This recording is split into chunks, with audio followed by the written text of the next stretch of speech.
Assalamualaikum warahmatullahi wabarakatuh.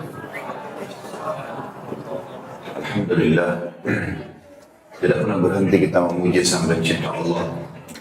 Sebagai seorang muslim kita sangat yakin la ilaha illallah, la ma'budu bihaqqin illallah.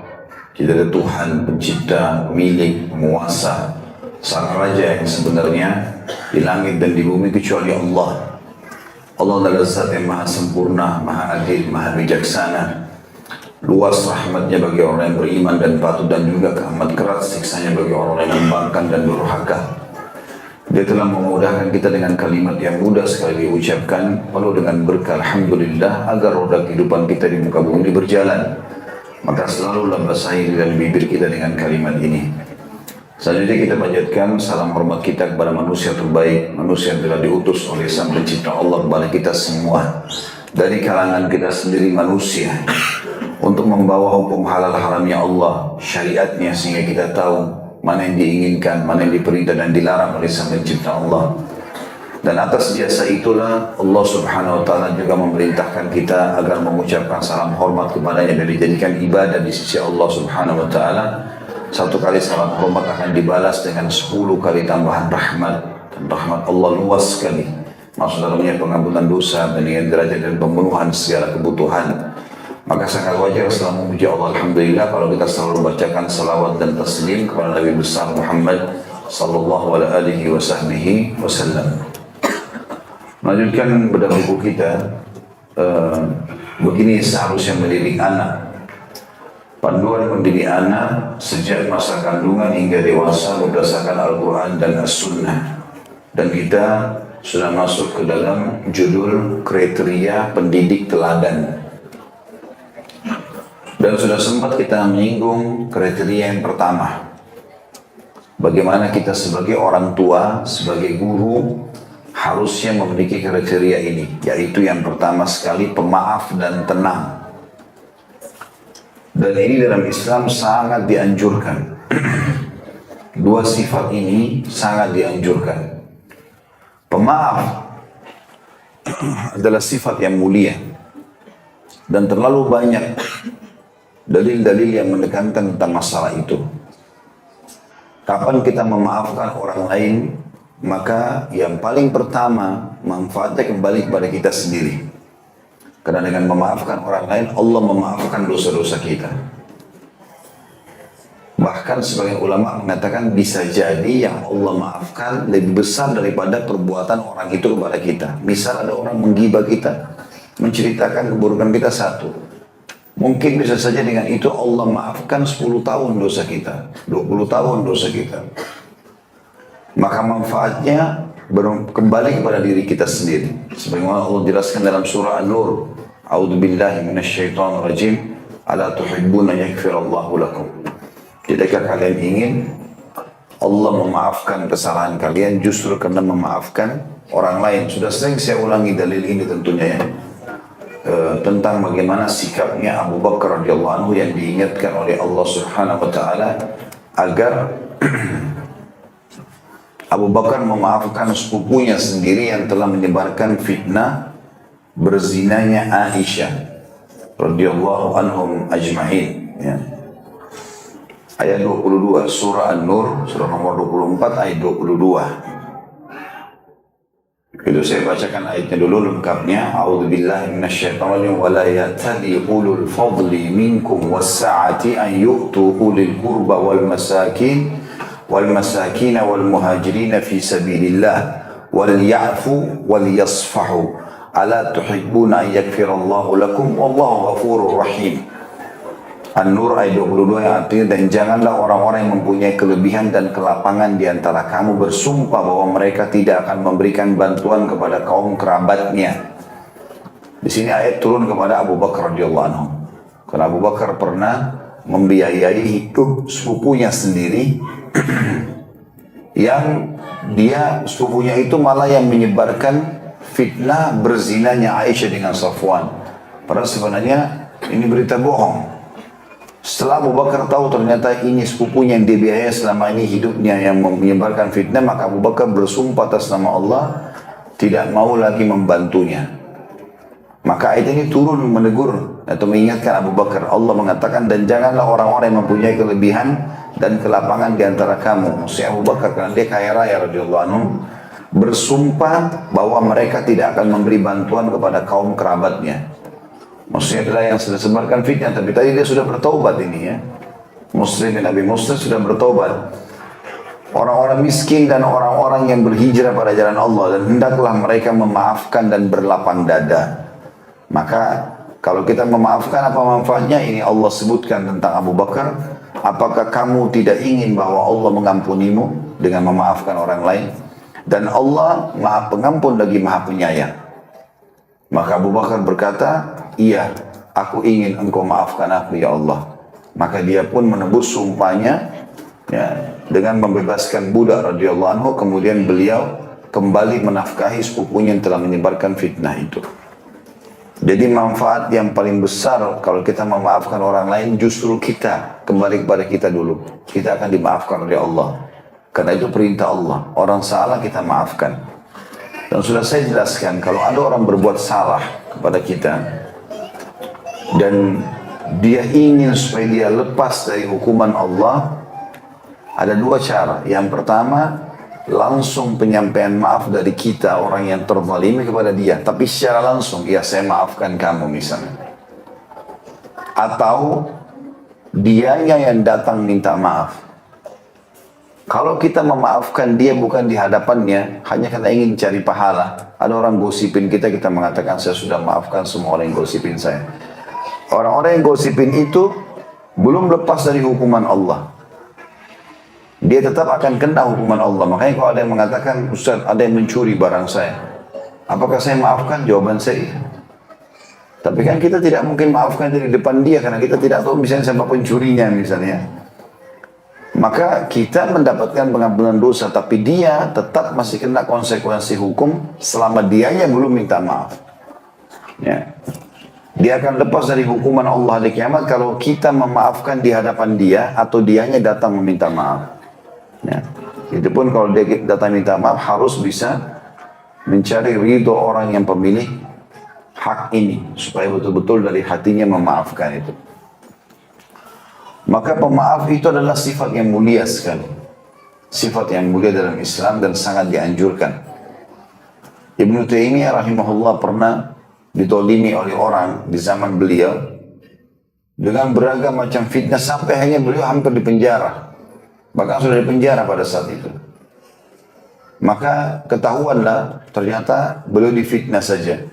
Pemerintah setempat mendatangkan orang-orang yang menzalimi beliau ini. Berapa orang gitu. Lalu dikatakan kepada Ibnu Taimiyah, Anda mau diapakan nih orang-orang? Kira-kira dia seperti apakan? Maka kata Ibnu Taimiyah, maafkan saja. Kata pemerintah, Anda telah dizalimi sampai di penjara, Anda memaafkan? Dia bilang, bukankah ini hak saya diberikan hak? Kata pemerintah setempat pada saat itu, iya. Kata dia, saya sudah maafkan. Maka akhirnya yang tadinya menjadi musuh-musuhnya ini menjadi teman Ibnu Taimiyah, dan mereka mengatakan, sungguh kami telah berbuat zalim ya, dan menjerumuskan Ibnu Taimiyah pada kesusahan, dia malah memaafkan kami. Ya, itu syirik orang beriman.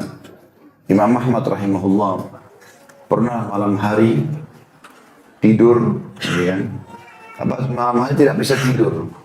Ada satu teman di sebelahnya, kebetulan nginap di rumahnya. Lihat Imam Ahmad ini sujud, nangis terus sama Allah sepanjang malam. Setelah sholat subuh temannya tanya, kenapa anda seperti ini dari semalam suntuk?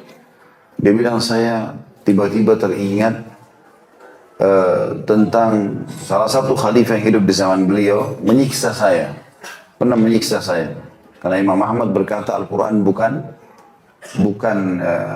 makhluk, tapi kalamullah, perkataan Allah.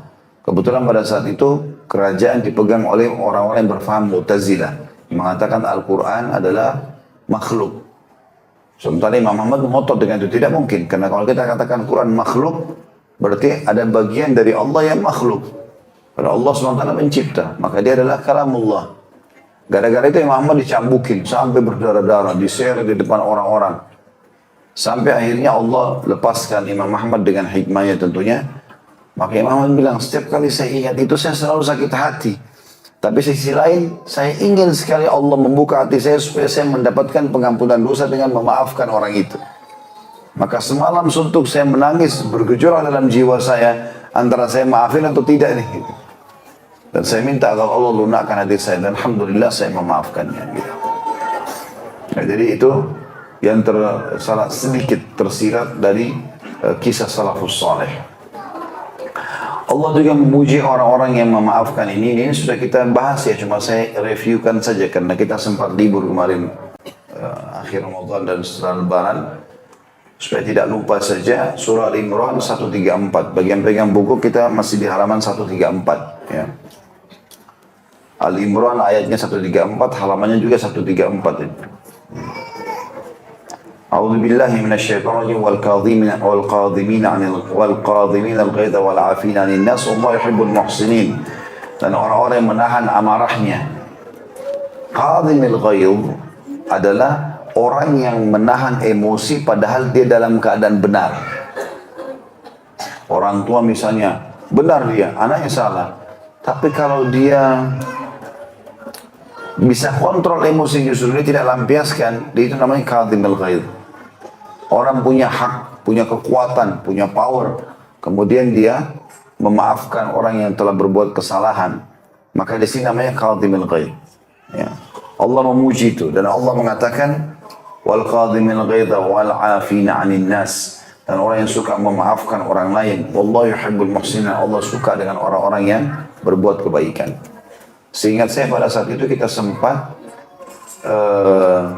membahas surah Al-Imran ini dari 134 kalau nggak salah sampai 138 tentang ciri ahli surga. Ya, karena di 133-nya itu Allah menyuruh kita mengejar pengampunan dan juga surga yang luasnya seluas langit dan bumi, dijanjikan untuk orang beriman atau orang-orang bertakwa. Lalu Allah sebutkan ciri orang bertakwa ini di 134, kalau tidak salah 1 sampai 138. Ya.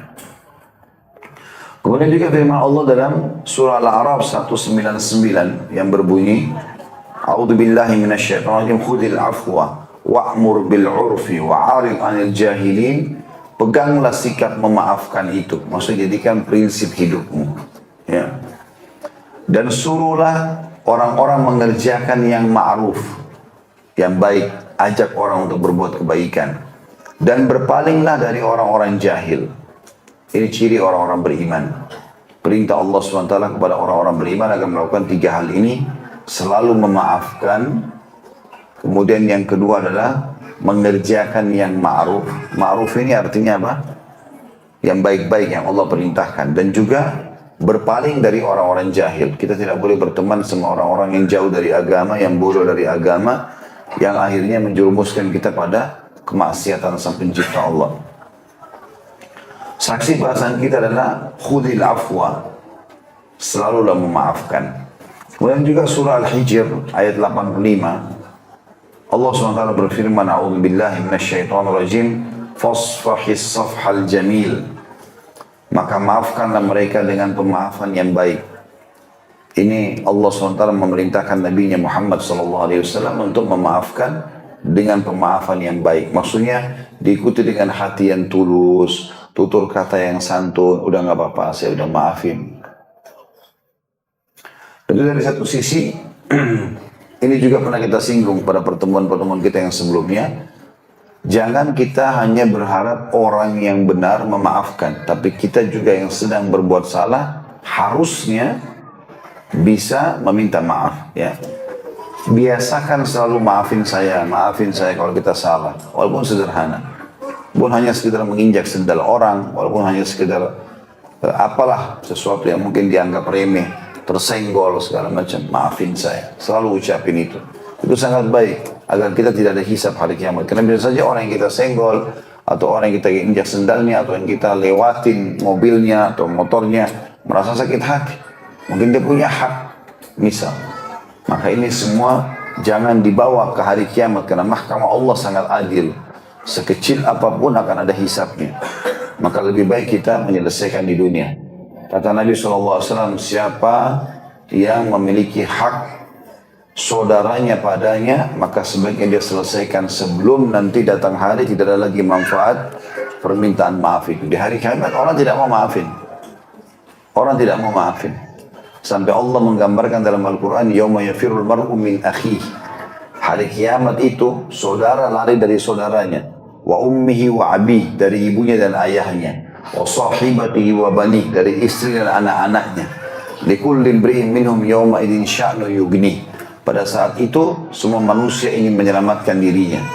Kalau di dunia kita minta maaf masih bisa melunakkan hati orang, tapi kalau sudah di akhirat nggak ada lagi.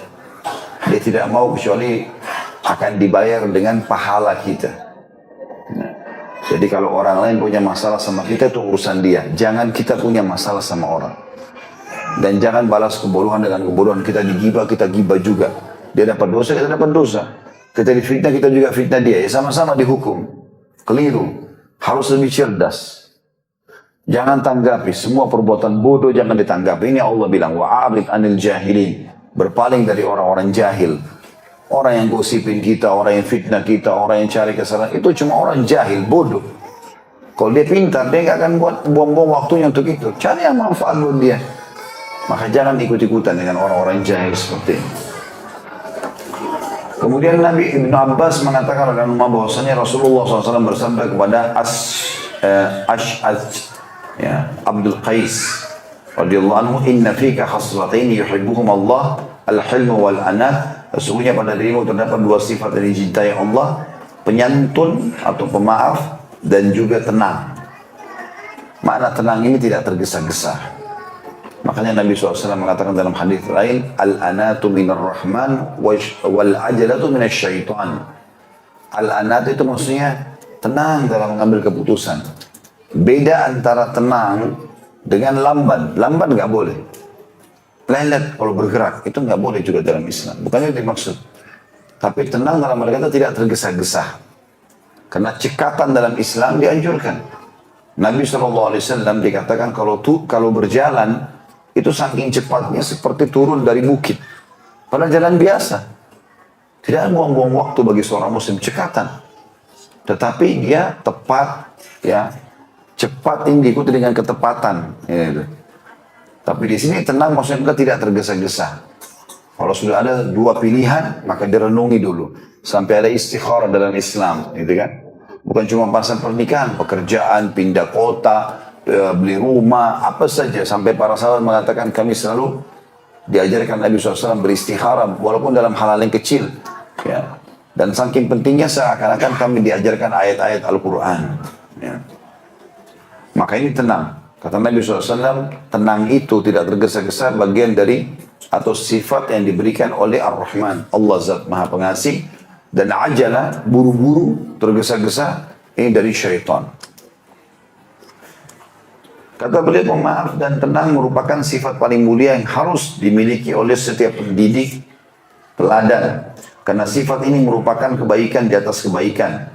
Dan kedua sifat ini sangat dicintai Ar-Rahman atau Allah. Sebab itu seorang pendidik harus menjadi pemaaf dan murah hati terhadap apapun yang dilakukan oleh seorang anak. Jadilah seorang pemaaf dan jangan memberi sanksi kepada anak dalam keadaan marah. Biar kita lagi marah, tenangkan dulu diri kita, maafkan dulu. Karena kalau kita lagi emosi, matanya melotot, idenya buyar, mulutnya jadi tajam, tangannya bisa melayang, semua tidak baik. Ya. Maka harus dihindari, tenangkan diri dulu. Kata Nabi SAW, kalau kalian emosi, lagi berdiri, duduklah. Lagi masih marah, baringlah. Masih marah juga, berwuduklah. Gitu kan? Berwuduklah. Gitu kan? Karena sesungguhnya, air wudu itu dari syaitan dan air wudu akan menghilangkannya. Kemudian pergauli anakmu yang dengan penuh kasih sayang dan kelembutan. Terimalah apa yang ada padanya. Tidak menuntut yang paling ideal. Luruskan tingkah lakunya. Perbaikilah dan didiklah dengan etika dan adab yang baik. Dengan prosesnya.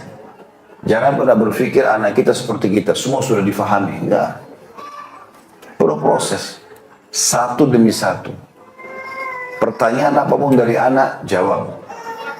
Dengan sesuai dengan akalnya. Jangan dibiarkan. Sudahlah, enggak usah kamu tanya misalnya. Enggak. Kalau dia mau bertanya penting silakan. Tapi kalau dia mau mengatur itu baru kita tolak. Karena saya sudah bilang anak-anak tidak boleh dibiasakan untuk mengatur ya, supaya tidak terbuka pintu durhaka. Pemaaf ini juga merupakan sifat yang mulia yang diberikan Allah kepada para rasul dan para nabi sebagaimana dalam firman-Nya tentang Nabi Ibrahim alaihissalam surah Hud ayat 75. A'udzubillahi minasyaitonir rajim. Inna Ibrahim lahalimun awwahun munib. Sesungguhnya Ibrahim itu benar-benar seorang yang penyantun, lagi banyak memelas dan suka kembali kepada Allah. Ya, atau banyak memaafkan. Dan pemaaf atau penyantun juga merupakan sifat yang paling mulia karena Allah menyifati dirinya dengan sifat itu. Sebagaimana dalam firman-Nya dalam surah Al-Baqarah ayat 263, A'udzubillahi minasyaitonir rajim wallahu ghaniyyun halim. Allah Maha Kaya lagi Maha Penyantun. Jadi ini semua adalah dalil-dalil yang sudah kita bahas pertemuan sebelumnya masalah pemaaf dan juga tenang. Kita masuk sifat yang kedua, pendidik yang teladan, lemah lembut dan menjauhi sifat kasar dalam bermuamalah. Lemah lembut dan menjauhi sifat kasar dalam bermuamalah. Mungkin lemah lembut Bapak Ibu sudah tahu tentunya. Ya, intonasi suara, tatapan mata, semuanya diikuti dengan kelembutan, ya, jamahan tangan, gitu kan. Tetapi yang perlu saya garis bawahi adalah sifat kasar. Bedakan antara tegas sama kasar. Kasar nggak boleh, tegas boleh. Tegas itu, ibu dan ayah tidak mau kau buat ini nak. Itu tegas namanya. Suami bilang sama istrinya, saya tidak suka dengan ini. Itu tegas namanya. Tapi bukan kasar. Kasar itu keluar kata-kata yang tidak baik. Semua kebun binatang keluar. Ngomongnya tidak benar. Semuanya serba banting pintu, ini segala macam, nggak benar, gitu. Maka itu kasar, itu tidak boleh. Jadi kita harus bedakan mana kasar, mana tegas. Karena bagi Nabi SAW tegas, kalau terjadi pelanggaran agama beliau tegas. Ya, ini nggak boleh, Allah nggak suka, gitu kan. Dalilnya dari Aisyah radhiyallahu anha, dia berkata bahwasanya Nabi SAW bersabda, Inna Allah rafiqun yuhibbur rifqa. Wa yu'ti ala rifqi ma lam yu'ti ala al-unf wa ma la yu'ti ala ma siwahu. Sesungguhnya Allah maha lembut atau maha lemah lembut. Dia mencintai kelembutan dan dia memberi karena sifat dia memberi karena sikap lemah lembut sesuatu yang tidak diberikan karena sikap keras, serta sesuatu yang tidak diberikan karena selainnya. Hadis ini sudah disebutkan sebelumnya, diriwayatkan Imam Bukhari dan Muslim. Dan hadis ini menyebutkan tentang masalah sifat Allah Subhanahu wa taala adalah lemah lembut. Dan ini bagian daripada tanda keimanan kalau seseorang menjadikan sebagai perangai atau sifatnya. Umumnya orang kalau seperti ini setiap kita ngobrol kita nyaman saja karena selalu intonasi suaranya terjaga segala macam, ya. Dan tidak boleh kita menilai lemah lembut orang pada saat memang terjadi hal-hal yang tidak baik. Karena banyak orang begitu saya lihat, ya. Pada saat orang dia sudah buat emosi pun, dia mau orang itu tetap lemah lembut. Ini keliru. Bukan pada tempatnya itu. Ya. Membuat suami marah, membuat istri marah, membuat orang tua marah. Cuma tiba-tiba, oh harus lemah lembut loh. Nggak bisa ini. Nggak nyambung kan. Jadi jangan juga dibawa kepada hal-hal yang tidak benar tempatnya. Ya, batu bata itu akan sangat rapi di dinding kalau ditekatkan pada tempatnya. Itu namanya orang yang hakim, hikmah, bijaksana. Kita harus bijaksana. Kalau ada orang emosi tanpa sebab, tiba-tiba marah. Ada orang suami saya pulang rumah, selalu emosional. Istrinya telat sedikit masakan, marah-marah. Tidak jadi makan segala macam. Itu nggak benar. Atau istri, pesanannya dilupa oleh suami, sudah cukup untuk marah-marah, gak mau interaksi. Ini gak benar semua. Bukan begitu. Jadi, itu yang dimaksud. Jadi ini harus ditempatkan pada tempatnya. Kelemah lembutan ini adalah pada saat interaksi tidak ada masalah segala macam. Tapi kalau butuh ketegasan berbeda. Bahkan Nabi SAW membolehkan memukul anak. Gitu kan? Sebagaimana beliau mengatakan, didiklah anak kalian, ajar anak kalian sholat di umur 7 tahun dan pukul mereka di umur 10 tahun. Dan bisakah mereka diranjang, tapi pukulan yang tidak boleh berbekas. Sudah pernah kita jelaskan itu dengan menggunakan kayu siwak atau jari telunjuk yang diarahkan ke tubuh yang tidak menyakiti dan harus menjauhi wajah. Yang tidak boleh memukul bagian wajah.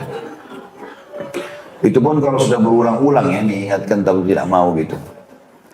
Hadis yang kedua atau dalil yang kedua adalah sama masih riwayat Aisyah radhiyallahu anha, beliau berkata Nabi SAW bersabda, "Idza arada Allah bi ahli baitin khairan adkhala alaihim rifqa." Jika Allah menghendaki kebaikan bagi satu keluarga, maka Allah akan memasukkan kepada mereka sikap lemah lembut. Jadi artinya tolong ukur rumah tangga itu baik atau tidak, lemah lembut gak? Biasanya subhanallah terlihat dari anak-anak itu. Kalau kapan anak-anak suka teriak-teriak, berarti ada yang dia contohin di rumah. Kapan orang tua itu santun, ramah, anak-anak juga pasti begitu. Gitu kan? Kecuali memang anak-anak ini terpengaruh juga dengan tontonan yang lain yang memang orang tua tidak didik, itu berbeda. Tapi kalau tidak ada sebab-sebab eksternal dari luar rumah, berarti ada masalah dalam rumahnya. Pasti karena dia biasa melihat suara-suara yang teriak-teriak itu, maka dia pun melakukan itu. Karena kan anak-anak mencontohi apa yang terdekat dengan dia ya. Saya pernah sampaikan tuh misalnya, bapak ibu gemes sama anaknya karena lucu. Usahakan jangan digigit. Karena gigitan ini akan ditangkap oleh anak itu, oh ternyata kasih sayang menggigit. Makanya dia gigit adiknya, dia gigit kakaknya, dia gigit ibunya. Karena bagi dia itu kasih sayang. Mungkin orang memujinya Masya Allah, menggendongnya, menciumnya. Nabi SAW tunjukkan itu. Beliau karena sayangnya sama Hasan dan Husain, sampai sering digendongin, kemudian diajak bermain, naik ke punggung Nabi SAW, iya. Tapi pada hal-hal yang nanti akhirnya bisa membuat dia menyalahfahami, maka itu berbahaya. Walaupun kita tadinya memang niatnya baik. Karena tidak semua niat baik itu akan mendatangkan kebaikan. Seperti misalnya orang niat baik, sayang sama anaknya, memberikan dia pilihan untuk pilih makanan, pilih pakaian. Nanti akhirnya ternyata terbuka pintu-pintu yang tidak kita harapkan, sebagaimana pernah saya jelaskan. Termasuk bisa membuka pintu durhaka adalah kalau seseorang membiasakan anaknya punya pilihan. Saya terapkan di rumah, istri sama anak saya, kalau saya beli sesuatu saya kasih, udah selesai. Pakaian kah, makanan kah, saya juga bilang sama istri saya begitu. Anak-anak biasakan kita yang memilihkan, jangan sampai mereka yang pilih. Karena kita lebih ngerti. Masa orang 30 tahun istrinya, suaminya 35 tahun, lalu musyawarah sama anak 7 tahun. Kan nggak mungkin. Nak mau beli mobil apa, anak itu ngerti apa. Gitu kan. Atau mentanya mau sekolah di mana, atau apa, sebagaimana sudah pernah saya jelaskan poin itu. Itu keliru. Kita yang mengambil keputusan, anak yang ikut. Saya sampai hari ini, jazakallah, saya memuji ayah saya. Semoga Allah balas beliau. Saya sampai hari ini dengan umur di atas 40 tahun pun, saya tidak pernah putus dengan beliau. Selalu kontak, masih sering minta musyawarah pendapatnya. Karena memang didikan beliau seperti itu. Membawa saya selalu bergantung pada beliau. Bagus, positif. Saya melihat itu. Saya coba kepada anak-anak saya itu. Jadi orang tua yang berhasil, orang tua yang sampai anaknya sudah menikah pun masih selalu minta musyawarah, minta pendapat. Karena orang tua adalah yang terbaik yang dididik dari kecil. Gak mungkin orang tua ajarkan kita buruk. Karena orang tua itu tidak pernah mau berharap balasan. Dia lihat anaknya sudah sukses, sudah gembira dia. Ya, terima kasih. Saya kadang-kadang mendesak ayah saya. Mau pesan apa kalau saya mau ke Makassar? Gak usah. Gak mau apa-apa. Sampai saya harus milih sendiri untuk membelikan gitu kan. Tidak ada berharap balasan. Sudah gembira melihat anaknya sudah selesai, berhasil ya sudah. Maka jangan sampai membuka pintu-pintu ini kepada anak-anak tentunya. Bahkan lebih jauh daripada itu, kelemah lembutan ini manfaatnya sangat besar. Akan mendatangkan segala macam jenis kebaikan. Sebagaimana juga disebutkan dalam hadis yang masih dari Ummul Mukminin Aisyah radhiyallahu anha, dia berkata Rasulullah SAW bersabda, Inna Allah fikum yuhibbu rifqa fil amri kullihi. Sesungguhnya Allah maha lemah lembut dan dia mencintai kelembutan dalam segala urusan. Apapun sifatnya digunakan kelemah lembutan. Hadis ini diriwayatkan oleh Imam Ahmad. Tadi sudah disebutkan ya. Kalau yang hadis sebelumnya, hadis riwayat Imam Ahmad jilid 6 halaman 71 dan 104. Imam Bukhari menyebutkan jilid 1 halaman 416. Kalau hadis yang baru kita sebutkan tadi sudah pernah ditakhrijkan. Ya, kalau teman-teman yang pegang buku di foto nomor 217 disebutkan, takhrijnya telah disebutkan, maksudnya sudah pernah disebutkan hadis ini sebelumnya. Jadi kelemah lembutan adalah kebaikan dalam segala hal. Ya. Tidak ada keburukan dalam masalah kelemah lembutan itu, semuanya akan mendatangkan kebaikan. Pernah Aisyah radhiyallahu anha sedang berjalan bersama Nabi SAW, lewatlah beberapa pendeta Yahudi. Lalu mereka mengatakan Assalamualaikum kepada Nabi SAW. Assam artinya kematian. Maka Aisyah mengatakan Assam untuk kalian dan laknat. Maka Nabi SAW mengatakan Rifq ya Aisyah. Sudah lemah lembut saja. Ini orang Yahudi dan mendoakan keburukan. Kata Nabi SAW, tenanglah wahai Aisyah. Lalu Nabi SAW jawab orang Yahudi mengatakan wa'alaikum. Lembut, tapi jawab artinya apa? Dan untuk kalian. Maka kata Aisyah, ya Rasulullah, tidakkah anda mendengar apa yang mereka katakan? Kata Nabi SAW, tidakkah kau dengar apa yang kita atau apa yang sudah aku jawabkan? Ketahuilah, doa mereka kepada Allah untuk kita tidak diterima, doa kita kepada Allah untuk mereka diterima. Mereka doakan kita kematian, Allah tidak terima. Tapi kalau kita mengatakan dan untuk kalian, itu bisa diterima sama Allah. Gitu kan? Artinya Nabi tidak harus raut wajahnya berubah, tidak harus suaranya, intonasinya meninggi. Nabi SAW cukupkan dengan itu. Kemudian juga hadis yang lain, masih sama juga Ummul Mukminin Aisyah radhiyallahu anha, beliau berkata, Rasulullah SAW bersabda, "Alaikum birrifqi. Inna rifqa la yakunu fi syai'in illa zanah, wa la yunza'u min syai'in illa syanah." Bersikap lemah lembutlah. Sesungguhnya tidaklah kelembutan terdapat pada sesuatu kecuali akan membuatnya indah, dan tidak dicabut dari sesuatu kecuali membuatnya rusak. Ya. Ini dalam semua perbuatan kita, apa saja. Ada orang subhanallah semuanya dengan kekasaran ini. Bahkan kadang-kadang ada hal-hal yang tidak bisa ketemu sama kasar sama sekali. Seperti alat-alat elektronik sekarang. Handphonenya misalnya nggak nyala atau apa, terus dipukul-pukul di sebuah tempat, nggak bakal ketemu tambah rusak. Gitu. Maka harusnya dia memahami kelemah lembutan, tapi itu kan diikuti dengan ketepatan. Tentunya saya sudah bilang tadi beda dengan lelet, ya, lamban. Maka itu sangat baik. Ya, akan lebih membuat kita tenang. Kalau ada sesuatu, tenang dulu. Ada masalah apa ini? Kemudian solusinya apa? Sudah didengarkan baik-baik, pikirkan solusinya, lalu kemudian kita mengambil keputusan. Imam Bukhari rahimahullah itu udah jelas-jelas beliau melakukan perjalanan mencari hadis sangat susah, syaratnya pun berat. Harus ketemu sama orang yang langsung meriwayatkan hadis itu, yang hidup di zaman beliau, gitu kan. Tapi sudah disusun di bukunya pun, ya, sebelum beliau menyusunnya, beliau masih sholat lagi istikharah 2 rakaat, minta petunjuk kepada Allah SWT, padahal dalam kebaikan, gitu kan? Agar tidak ada ketergesa-gesaan dan tidak ada penyesalan. Penyesalan sering terjadi karena tergesa-gesa, buru-buru, dan syaitan memang menyuruh kita itu. Sholat buru-buru, yang penting sudah jadi, nggak ada pahalanya, gitu kan? Kurang pahala. Begitu juga dalam masalah menilai orang, ya, tidak boleh tergesa-gesa, jangan buru-buru. Pastikan dulu semua, kalau sudah pasti, baru kita mengambil sebuah keputusan. Ya. Hadis selanjutnya dari Jabir bin Abdullah radhiyallahu anhu, bahwasanya Rasulullah SAW bersabda, "Man yuhramil rifqa yuhramil khaira kullah." Barang siapa yang tidak diberi sifat kelembutan oleh Allah, maka dia tidak diberi kebaikan seluruhnya. Karena ini hadis sahih riwayat Imam Muslim nomor 2592. Jadi semua kebaikannya hilang dari dia kalau kapan dia punya sifat kasar saja. Sudah menghapuskan semua sifat kelemah lembutan atau keburukannya atau kebaikannya. Tapi kalau dia punya sifat lemah lembut, seluruh kebaikan akan dia dapatkan. Kadang-kadang subhanallah ada juga orang yang sangat emosional. Kalau kita hadapi dengan kelemah lembutan, malah dia redam. Ya, seperti api yang kita redam dengan air yang dingin. Tapi kalau ada orang emosi, kita bertanggapi dengan emosi, maka seperti api dilempar dengan bensin, makin jadi. Gitu kan? Saya sarankan Bapak Ibu kalau naudzubillah, kalau ada masalah sama orang, mudah-mudahan tidak ada, tapi kalau ada masalah sama orang, jangan terbawa dengan arus emosional itu.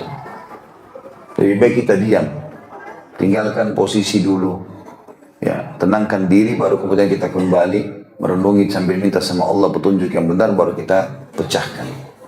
Karena nggak ada gunanya sama sekali. Kapan intonasi suara sudah naik, yang satu volume 5, yang satunya akan 6. Kalau ini 6, dia akan 7, dan seterusnya, maka akan ribut, buyarlah semua ide, mulailah keluar kata-kata yang tidak baik, walaupun mukanya pun berubah jadi jelek. Ya. Kalau dua orang yang sedang bertengkar, yang satu tenang, yang satu ribut, walaupun yang ribut ini benar, orang dari jauh sudah bisa nilai, oh ini kayaknya nggak baik nih. Walaupun dia dalam kondisi benar, gitu kan. Dari Abu Hurairah radhiyallahu anhu, dalil selanjutnya dari Abu Hurairah radhiyallahu anhu, dia berkata, kami pernah bersama Rasulullah sallallahu alaihi wasallam melaksanakan sholat Isya, dan ketika beliau sujud, Al Hasan dan Al Husain melompat ke atas punggung beliau. Maka ketika beliau bangkit dari sujud, beliau mengangkat keduanya, lalu keduanya diletakkan dengan pelan-pelan, dan bila beliau sujud, keduanya kembali naik ke punggung beliau. Ketika beliau selesai sholat, tempat keduanya dipisah. Salah seorang mereka diletakkan pada satu tempat dan yang lain satu lagi di tempat yang lainnya. Lalu aku datang kepada beliau. Maksudnya Hasan dan Husain ini didudukan, yang satu di paha kanan, satu di paha kiri. Lalu aku datang kepada beliau, wahai Rasulullah, bolehkah aku membawa keduanya kepada ibunya? Maka beliau SAW bersabda, jangan. Tapi karena kilat bersinar, maka beliau bersabda, bawalah keduanya untuk menemui ibunya. Maka keduanya berjalan di tengah terangnya sinar kilat hingga masuk ke dalam rumah. Hadis ini diriwayatkan Ahmad di 2 halaman 513. Ini menandakan teman-teman, ini kan kejadiannya Isya, dan zaman dulu tidak ada penerangan kayak kita sekarang. Kalau anak-anak memang masih belum bisa tidur malam hari, mungkin karena masih beraktivitas, memang masa-masa itu ya, apalagi di bawah 7 tahun ini masa bermain. Masa bermain. Memang kita harus masuk ke alamnya dengan alam bermain. Dia masih belum bisa, kalau kita berharap dewasa, belum waktunya. Kita berharap dia seperti anak 14 tahun, 15 tahun, itu nggak mungkin. Maka ini masa-masa bermain. Gitu. Ini sudah malam hari di waktu Isya, Hasan Husain masuk ke masjid, menemukan kakeknya Nabi SAW sedang sholat. Dan Nabi waktu sujud di keramaian naik ke punggung. Mereka nggak ngerti, karena masih anak-anak di bawah 7 tahun. Nggak ngerti kalau ini adalah Nabi, kakeknya adalah pemimpin umat, lagi sholat menghadap kepada Allah. Nggak paham itu semua. Tapi Nabi SAW tidak memarahi itu. Tidak memarahi. Beliau pada saat bangun dari sujud, diangkat, dipindahkan di kiri kanan beliau, kemudian beliau sujud lagi, pada saat sujud naik lagi ke punggungnya. Nabi SAW biarkan. Selesai salam pun didudukan di pahanya. Bahkan Nabi masih membiarkan kedua cucunya untuk duduk. Ya, pada saat Abu Hurairah menawarkan, ya Rasulullah, bisa nggak saya bawa pulang ke rumah ibunya Fatimah? Kata Nabi, biar dulu. Nah, kecuali pada saat itu memang terlihat petir karena mau hujan lebat, maka barulah Nabi SAW suruh anak-anak ini pulang. Berarti di malam hari pun, gitu kan? Di malam hari pun kadang-kadang memang ada waktu itu. Walaupun kita tentu semestinya menerapkan pola tidur yang sehat ya. Di jam tertentu mereka tidur segala macam, itu bagus. Tapi pada saat memang lagi segar, kita pun tidak ada apa-apa, maka alangkah baiknya kita bermain dengan anak-anak itu. Ya, bermain. Kalau dia minta dipangku saja. Apalagi memang ada nanti saatnya umur tentu dia tidak mau dipangku. Tidak akan mau. Ya. Saya bilang sama istri saya, ini anak-anak sekarang umur ini. Mereka mau dipangku, mereka mau main-main sama kita. Kalau udah dewasa sedikit, masuk sudah masa gadis, remaja, dia nggak mau lagi. Malah dia malu kalau mau dipeluk sama ibunya, mau dipeluk sama ayahnya, malu. Gitu kan. Ada saatnya mereka akan tinggalkan itu. Ada saatnya mereka sudah tidak mau lagi bermain. Ada anak saya, Masya Allah, sudah besar. Saya ingatkan waktu itu hari, waktu kecil sering main di satu tempat. Saya bilang itu, mau main itu enggak? Oh enggak, sudah enggak mau. Itu kan dulu. Maka sudah pindah, transisi ke masa-masa itu. Maka memang prosesnya, tetapi tentu kita juga harus memperhatikan ada yang boleh dan tidak boleh. Pernah anak-anak saya menumpahkan bedak cukup banyak. Saya lagi di luar, kebetulan istri saya shooting, dikirim. Anak-anak gembira nih lagi bermain, gitu kan. Bedak ditubaburin satu kamar, kotor semua. Baru mereka lucur-lucuran di situ. Gitu. Terus saya bilang, jangan dibiarkan kalau untuk itu. Tetap aja bermain, tapi jangan, karena itu berbahaya. Kapan micin bisa jatuh dan rumah kotor harus dibersihkan lagi, gitu kan. Tetap aja bermain, karena biasanya kalau mereka bermain dan kita tidak ambil inisiatif sebagai orang tua, muncullah ide dia untuk bermain. Dan itu cara dia bermain. Dan dia tidak tahu itu benar atau salah. Makanya kita yang harus kreatif untuk membuatkan program-program permainan yang mubah, yang boleh gitu ya.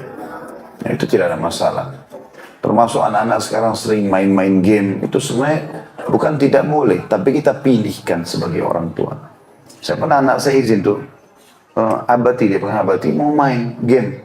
Mau main game apa nak? Coba lihat dulu. Diambil dari aplikasi, ternyata ada dokter-dokteran. Saya lihat ini dokter gigi. Diajarin ada pasien yang giginya rusak, walaupun karikatur gitu.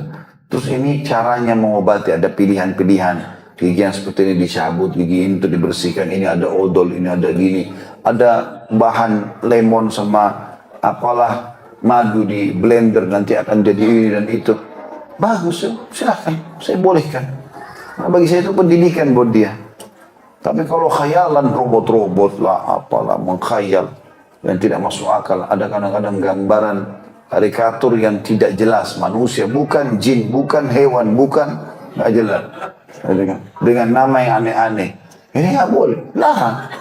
Nggak boleh, jadi kita yang mengaturkan itu ya. Baik itu berhubungan dengan masalah lemah lembut dan menjauhi sifat kasar. Sifat yang ketiga adalah berhati penyayang. Sifat penyayang harus dimiliki oleh setiap pendidik yang menginginkan keberhasilan dalam mendidik anak. Imam Al-Imam Al-Bazzar meriwayatkan dari Ibnu Umar radhiyallahu anhu dari Rasulullah SAW, beliau bersabda, sesungguhnya Allah tidak menyayangi orang yang tidak sayang kepada anaknya. Demi zat yang jiwaku ada di tanganmu, atau demi zat yang jiwaku ada di tangannya, tidak akan masuk surga kecuali orang yang penyayang. Kami berkata, wahai Rasulullah, kami semua adalah orang-orang yang penyayang. Beliau bersabda, seorang penyayang bukanlah orang yang menyayangi temannya semata, tetapi menyayangi semua umat manusia. Hadits ini diriwayatkan oleh Abu Ya'la di nomor 4258. Jadi kalau ada orang, semua orang dia kasihi, dia merasa sayang dengan orang-orang itu. Di antaranya kalau orang itu berbuat salah, dia merasa perlu menyampaikannya. Kalau orang itu berbuat baik, gembira, dia pun ikut bergembira dengan itu. Makanya sifat penyayang, ini ciri khasnya. Ahli surga begitu sifatnya. Dia merasa senang dengan semua keadaan. Ya, dan dia tidak, dengan sifat ini tentu akan hilang sifat hasad dalam hati ya. Iri dan dengki akan hilang. Karena kita ingin memberikan kebaikan bagi orang lain. Dan ini hadits yang mulia sekali. Karena Nabi SAW bersumpah atas nama Allah. Sesungguhnya Allah tidak menyayangi orang yang tidak sayang kepada anaknya. Kemudian demi zat yang jiwa pada di tangannya, tidak akan masuk surga kecuali orang yang penyayang. Jadi jelas sekali bagaimana penyampaian baginda Nabi alaihi salatu wassalam. Juga dari Abu Umamah radhiyallahu anhu, beliau berkata seorang wanita datang kepada Nabi SAW bersama dua orang anak. Lalu beliau memberinya 3 butir kurma. Maka wanita tersebut memberikan 1 butir kurma kepada masing-masing anak. Kemudian salah seorang di antara anaknya menangis, lalu dia membelah 1 kurma itu menjadi 2. Lalu masing-masing anak diberi separuh kurma dan Nabi SAW bersabda, walidatun hamilatun rahimatun biauladihinna laula ma yasna'na bi azwajihinna dakhala musalliyatuhunna jannah. Para ibu yang hamil lagi penyayang terhadap anak-anak mereka, jika bukan karena kesalahan yang mereka perbuat terhadap suami mereka, niscaya orang yang sholat di antara mereka akan masuk surga. Hadis ini riwayat Ibnu Majah nomor 2013. Ya, andai saja ibu-ibu yang sayang pada anak-anak ini melakukan perbuatan yang sama, sayang dan kasih kepada suaminya, maka akan aman. Maka akan aman.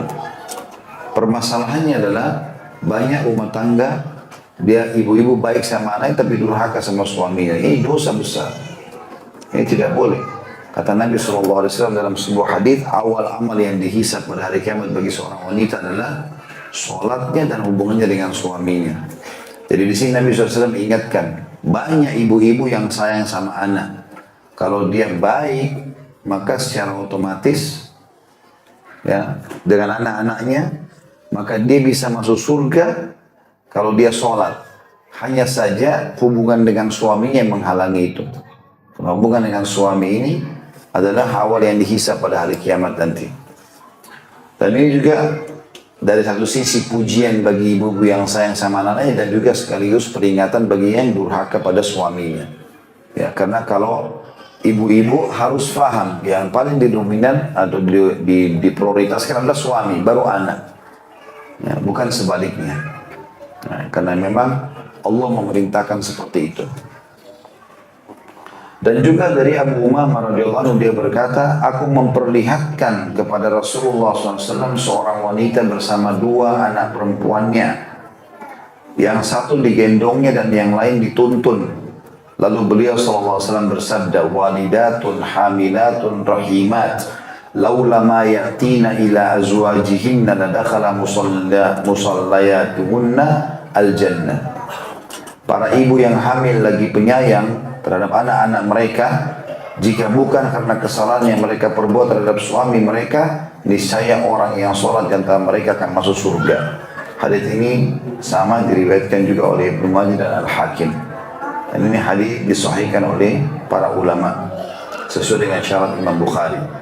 Jadi mirip dengan keterangan tadi, artinya kalau mau aman, ya ibu-ibu mau aman, berbuat baik sama suami dan berbuat baik pada anak-anak. Tapi kalau anak-anak umumnya sudah tahu, karena biasanya ibu merasa itu bagian dari tubuhnya, maka dia selalu mengalah sama anak-anaknya segala macam. Nah, kalau ini dilakukan juga pada suaminya, maka sempurnalah kehidupan mereka untuk masuk ke dalam surga. Sejalan dengan hadits Nabi SAW, istri manapun yang sholat 5 waktu, puasa Ramadan, melayani suaminya, maka dia akan masuk surga pada saat meninggal dari 8 pintu surga yang mana dia inginkan. Dan ini juga hadis atau kedua hadis ini menyebutkan tentang keutamaan hamil. Ya. Karena Nabi SAW mengatakan para ibu yang hamil itu sendiri adalah ibadah di sisi Allah SWT karena akan melahirkan manusia. Ya. Bahkan sebagian ulama mengatakan pahala mereka bisa menyamai pahala para mujahidin. Karena diambil dari dalil kalau wanita meninggal dalam kondisi hamil atau melahirkan, ya, dia mati syahid, maka seakan-akan dia sedang mendapatkan pahala itu. Dan ini sekaligus membantah ya bagi ibu-ibu terutama di zaman modern sekarang ini, banyak sekali persepsi-persepsi yang merusak ya, pemikiran muslimah sehingga mereka tidak mau punya anak banyak dengan alasan tubuhnya rusak, payudaranya berubah, ini segala macam alasan yang tidak masuk di akal. Ini tidak benar semuanya. Justru hamil dan menyusui itu adalah kesehatan yang sempurna bagi setiap wanita. Ya, karena peremajaan rahim puncaknya dengan darah nifas. Kalau yang secara substansial adalah darah haid bulanan, itu peremajaan rahimnya. Dan dengan menyusui itu peremajaan dadahnya. Dan ini adalah hal yang alami yang Allah SWT sudah berikan.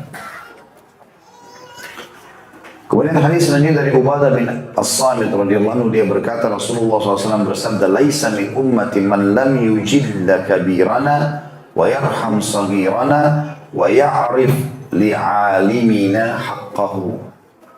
Bukan termasuk umatku, ini ancaman yang sangat tegas, ya, yang tidak menghormati orang yang tua. Ini larangan pertama. Artinya terancam sekali memiliki dosa besar, ya. Dan juga tidak menyayangi anak kecil. Bagi siapapun yang tidak menyayangi anak kecil bukan muslim. Ya, artinya dia jauh dari sifat kaum muslimin. Walaupun dia masih status Islam. Gitu ya. Kemudian yang ketiga, tidak mengenal hak orang alim. Orang kalau sudah pernah mengajarkan kepada kita ilmu, teman-teman, hormati dia. Guru-guru kita di SD, guru kita di SMP, di SMA, guru-guru agama yang mengajar, kita hormati mereka. Para ulama-ulama kita ini bagian daripada syariat. Kalau ada seorang muslim menggabungkan tiga hal ini, dia menghormati orang-orang yang tua, mendahulukan pada saat jalan, antri, duduk, ya, apa saja. Tidak mengangkat suara di atas suara mereka, mendahului salam untuk mereka dan seterusnya, dan tidak juga menyayangi anak-anak kecil, tidak menyakiti anak-anak kecil, dan juga menghormati para ulama, maka bersatulah padanya istilah keislaman. Kemudian juga hadis yang mirip dengan itu, sabda Nabi SAW, "Laisa minna man la yarham saghirana wa ya'rif syarafa kabirana." Bukan termasuk golongan kami orang yang tidak sayang kepada orang kecil dan tidak mengenal kedudukan orang yang besar. Jadi yang besar menyayangi yang kecil menghormati yang besar. Ya, itu ditanamkan selalu. Hadis ini tentu diriwayatkan oleh Abu Dawud nomor 4943 dan Tirmidzi 1921. Juga dalam hadis yang lain dari Anas bin Malik radhiyallahu anhu, beliau berkata bahwasanya Rasulullah SAW bersabda, "Laisa minna man lam yarham saghirana wa yuwaqqir kabirana." Bukan termasuk golongan kami orang yang tidak sayang kepada orang kecil dan kepada anak kecil dan tidak menghormati orang yang besar. Hadis ini diriwayatkan Tirmidzi dalam Sahihul Jami'. Hadis ini dalam Tirmidzi dan disebutkan Sahih atau dalam Sahihul Jami' di jilid 2 halaman 5445. Ini mirip tadi dengan makna hadis sebelumnya ya. Kalau orang yang besar yang tua menghormati yang kecil atau yang kecil dan yang kecil menghormati yang tua, ya, saling memberikan hak masing-masing. Ini bagian daripada syariat Allah Subhanahu wa ta'ala. Hadis terakhir dalam poin ketiga ini tentang masalah penyayang adalah hadis dari Harithah bin Wahab al-Khuzai radhiyallahu anhu. Dia berkata bahwa dia mendengar Rasulullah SAW bersabda, "Ala ukhbirukum bi ahlil jannah, kullu dha'ifin mutadha'ifin law aqsama 'ala Allah la bar. Ala ukhbirukum bi ahlin nar, kullu utullin jawadin mustakbir." Maukah aku tuh kabarkan kepada kalian tentang penghuni surga? Maksudnya orang yang paling gampang masuk surga. Siapa mereka itu? Setiap orang yang lemah lagi rendah hati. Ini maksud lemah sini ulama merincikan. Ada yang mengatakan pendapat pertama, lemah maksudnya secara fisik dan ekonomi sehingga orang menganggap remeh. Tapi dia ahli ibadah. Bisa juga bermakna lemah sini adalah lemah lembut maksudnya. Berlemah lembut dan juga rendah hati. Walaupun dia kaya, walaupun dia pintar, dia tidak pernah menyombongkan diri. Dan ini ciri orang mukmin. Ciri orang mukmin. Ada orang masya Allah duduk bersama kita tidak tahu kalau dia itu seorang yang kaya raya. Saya berapa kali ketemu begitu dengan jemaah. Kalau bukan orang lain yang tunjukkan, mungkin saya tidak tahu orang itu.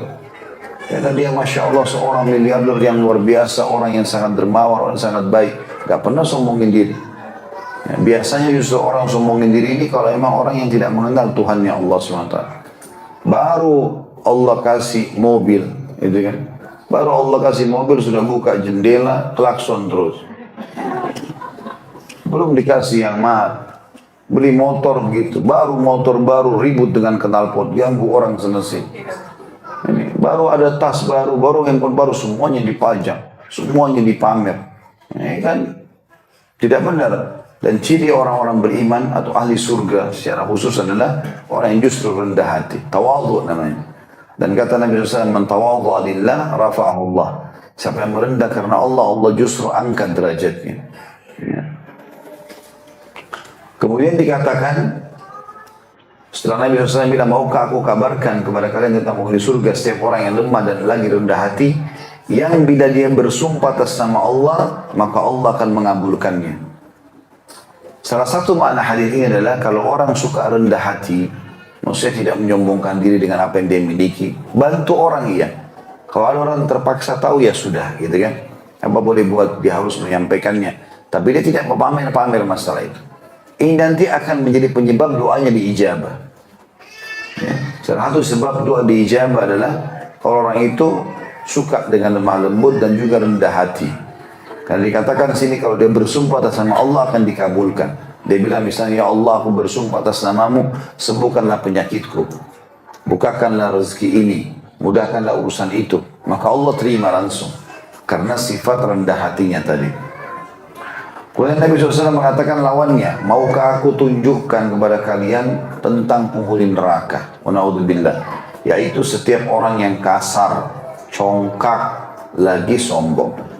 Hadits ini diriwayatkan Imam Bukhari nomor 4918, juga diulangi di nomor 6071 dan juga 6657. Dan Imam Muslim meriwayatkan di nomor 2190 dan 2803.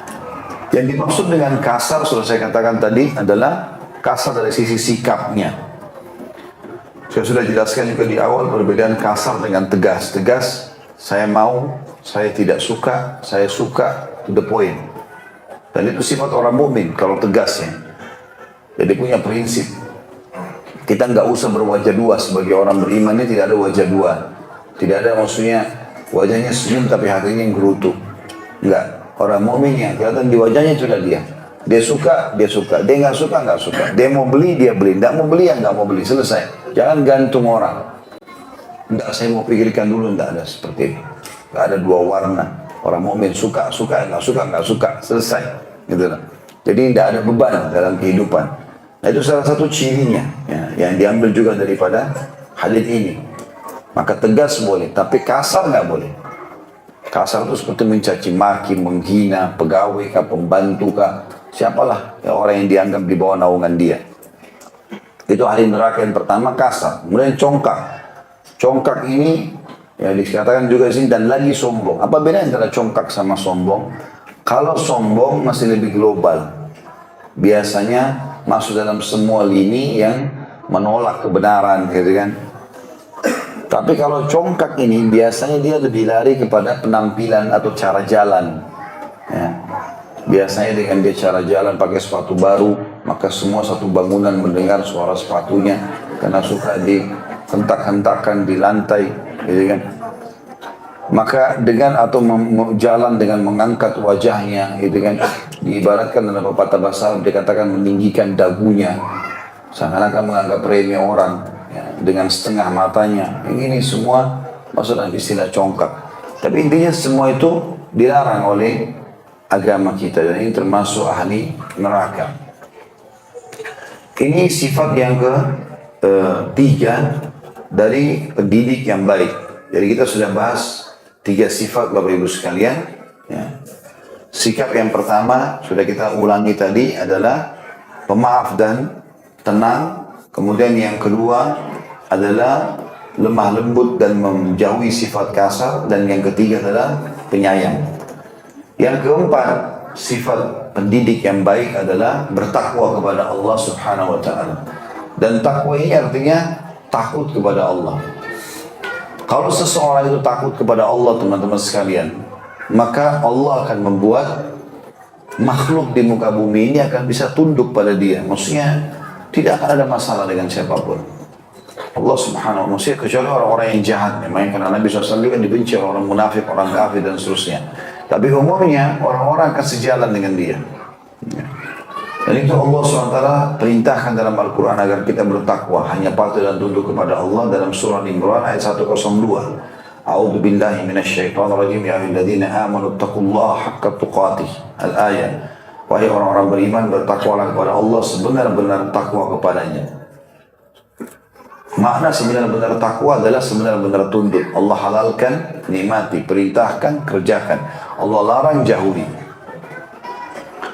Juga Allah memberikan kita sebuah kaidah sederhana dalam bertakwa dalam surah Taghabun ayat 16. A'udzubillahi minasyaitonir rajim.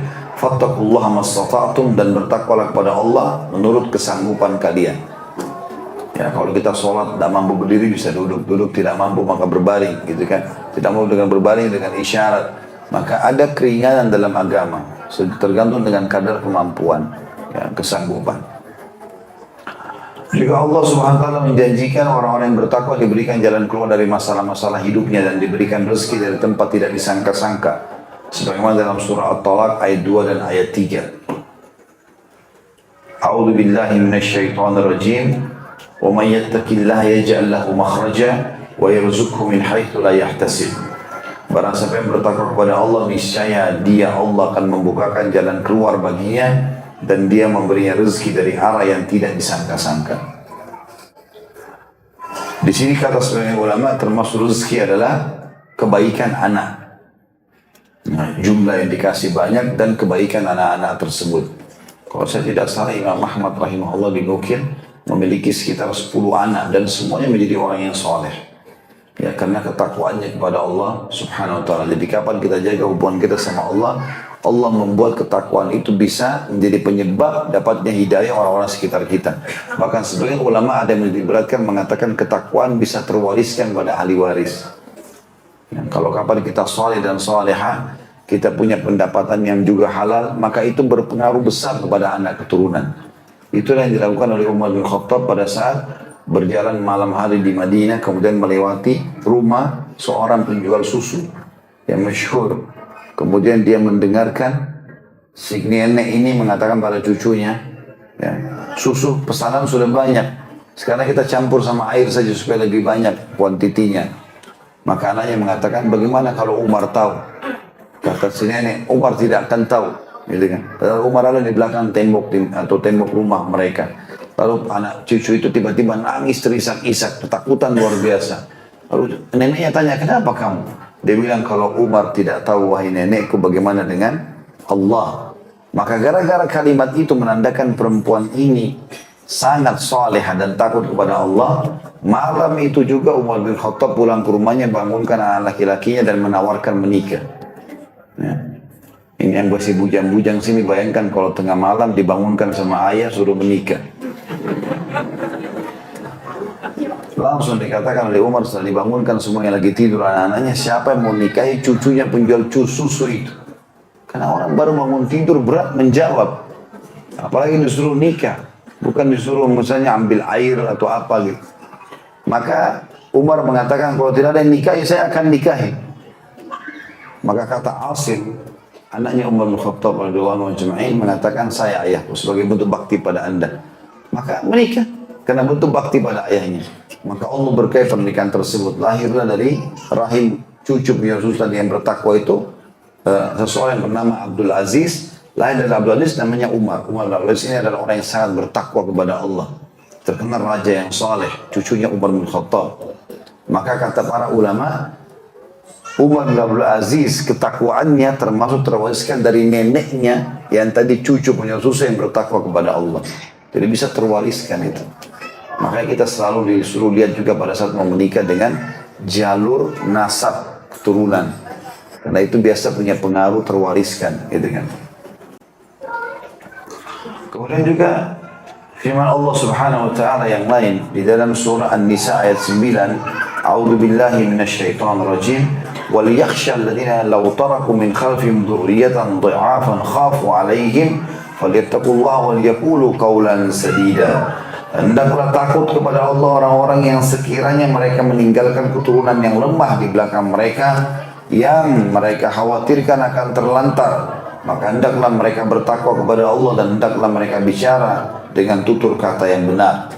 Maksudnya adalah kata ulama tafsir, kalau orang menjaga ketakwaannya kepada Allah walaupun dia miskin dan dia meninggal dalam kondisi miskin, dia tidak usah khawatir dengan keturunannya. Allah akan buat kesuksesan pada keturunan itu. Berapa banyak orang tua, ayah dan ibu yang bertakwa sama Allah, sederhana, azan, sholat, ya, puasa Ramadan, ya puasa, yang wajib-wajib, yang sunnah juga ditambahkan kalau dia mampu, tapi yang wajib dikerjakan dengan baik, maksimal karena Allah SWT. Itu sudah cukup dinilai sebagai sebuah ketakwaan, kena patuh kepada Allah. Yang penting dia maksimal dalam takwanya itu kan. Maka itu sudah cukup untuk membuat ya terwariskan pada anak-anaknya. Makanya anak-anaknya ada yang jadi sarjana 5 orang, jadi toko ini, toko itu. Berapa kali saya temukan itu. Ada banyak orang-orang tua kita, hidupnya sederhana. Tapi anaknya Masya Allah sukses semua. Dan memang dia karena terbiasa hidup sederhana, dia nggak mau anak-anaknya pindahkan ke tempat-tempat yang mewah misalnya. Maka ini semua karena bekas ketakwaan sesuai dengan pandangan syariat tentunya. Kata beliau di sini penulis berkata, takwa merupakan harta karun yang hakiki dan harta kekayaan yang harus dimiliki oleh setiap para pendidik untuk diwariskan kepada anak cucunya diajarkan dan ditanamkan kepada mereka serta menjadi perhatian orang tua paling utama dan serius. Ya, kita tanamkan pada anak-anak, takutlah kepada Allah, Allah larang, selalu saya bilang itu ya. Ingatkan anak-anak, Allah larang, Allah larang. Biasakan bahasa itu, bukan ayah yang larang, ibu yang larang, tidak, Allah larang nak. Dikatakan di sini, takwa merupakan harta karun yang hakiki dan harta kekayaan yang harus dimiliki oleh setiap para pendidik, setiap para pendidik untuk diwariskan kepada anak cucunya. Diajarkan dan ditanamkan kepada mereka serta menjadi perhatian orang tua paling utama dan serius. Hendaklah orang tua atau pendidik memperhatikan hal itu, sehingga orang tua jangan hanya bisa membuka rekening di berbagai bank, mengumpulkan berbagai bidang tanah dan membangun apartemen untuk diwariskan kepada anak cucunya. Namun lebih mulia dari itu semua adalah ketakwaan kepada Allah. Allah telah memberikan kepada kita tanggung jawab untuk memelihara anak-anak kita dari api neraka. Sebagaimana firman Allah Ta'ala dalam surah Tahrim ayat 6. A'udzu billahi minasyaitonir rajim. Ya ayyuhalladzina amanu qu anfusakum wa ahlikum nara wa qudha an-nas wal hijaratu 'alayha malaikatun ghiladun syidadun la ya'suna Allah ma amarahum wa yaf'aluna ma yu'marun. Hai orang-orang beriman, peliharalah dirimu atau diri kalian dan keluarga kalian dari api neraka yang bahan bakarnya adalah manusia dan batu, penjaganya adalah malaikat-malaikat yang kasar dan keras yang tidak durhaka kepada Allah terhadap apa yang dia atau Allah perintahkan kepada mereka dan juga selalu melaksanakan apa yang Allah titahkan atau perintahkan. Ali bin Abi Thalib berkata radhiyallahu anhu dalam tafsir ayat ini, didiklah dan ajari anak-anak kalian dalam ketakwaan. Ya, masuk di pesantren, sekolah Islam, TPA kan pada saat kecil belajar Al-Quran, ya. Itu semua adalah hal-hal yang mewariskan ketakwaan insyaAllah. Ibnu Abbas berkata juga radhiyallahu anhu, taatilah perintah Allah, hindarkanlah diri kalian dari perbuatan maksiat dan perintahkan anak-anak kalian untuk berzikir, niscaya kalian akan diselamatkan Allah dari neraka. Ini semua makna tafsir dari surah Tahrim ayat 6 tadi. Jadi Ibnu Abbas berkata sekali lagi, taatilah Allah, perintah Allah. Allah perintahkan kerjakan, wajib ataupun sunnah. Hindarkan diri kalian dari semua kemaksiatan yang Allah larang, haram ataupun makruh jauhi. Dan perintahkan anak-anak kalian untuk berzikir, niscaya kalian akan selamat dari api neraka. Mujahid berkata seorang ulama tabi'in, bertakwalah kepada Allah, bertakwalah kamu kepada Allah dan berwasiatlah kepada anakmu dan keluargamu agar bertakwa kepada Allah. Qatada juga rahimahullah berkata, hendaklah engkau memerintahkan mereka berbuat ketaatan, melarang dari berbuat maksiat dan menegakkan agama. Hendaklah kamu menyuruh dan membantu mereka berbuat ketaatan dan engkau jauhkan mereka dari perbuatan maksiat. Dalam arti kata, dari kecil biasakan itu. Dari kecil biasakan anak berjilbab, biasakan sholat, biasakan ini dan itu. Ya. Kemarin Ramadan sudah saya ingatkan itu ya. Latih anak-anak puasa dan jangan pakai istilah puasa setengah hari. Sudah saya ingatkan itu ya. Tidak apa-apa nak puasa setengah hari. Nggak ada hukum syariat puasa setengah hari. Puasa 1 hari. Kalau dia tidak mampu mau buka puasa walaupun sudah asar, nggak apa-apa nak buka puasa aja. Tapi berarti puasa kamu batal. Jelaskan hukum agama. Puasa yang diterima yang utuh sehari, biarkan dia termotivasi. Gitu kan? Ya, jangan dikatakan tidak apa-apa gitu. Nggak pernah anak saya didik supaya puasa sehari.